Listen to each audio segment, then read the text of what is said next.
এই যে রুটিটা একটু দেখো, আমি আমি আরেকটা রুটি বেলে নিই। এ না খুন্তি আছে, রুটিটা একটু দেখো।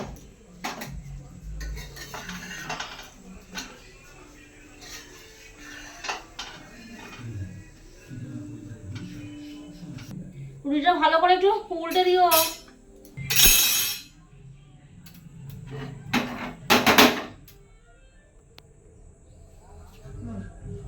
আরে কিসের আওয়াজ হলো?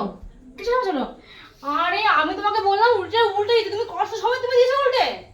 কি রে করবো এনে নিয়ে, এই পুরো বডি নিয়ে আমার সারা জীবন হাল হয়ে গেল রে। দেখি দেখি দেখি দেখি দেখি, পুরো পুরো গন্ধ বেরোচ্ছে। আমি তোমাকে উল্টাতে বলেছি, তুমি কি করেছো দেখি। হ্যাঁ বাবা রে, একদম রুটির সময় তো এরকম কি রুটি করে? আমি নিচে রুটি বেলছি, তোমাকে বললাম উল্টে দাও, তুমি কষ্ট দিয়েছো উল্টে। এটা কি বাসায় খাওয়া যাবে? খাওয়া যাবে? একে নিয়ে আমার হাসি কিছু হবে না। আমি আমি সঙ্গে চললাম না, চললাম, আমার ভালো লাগে না হাসি করতে আমার।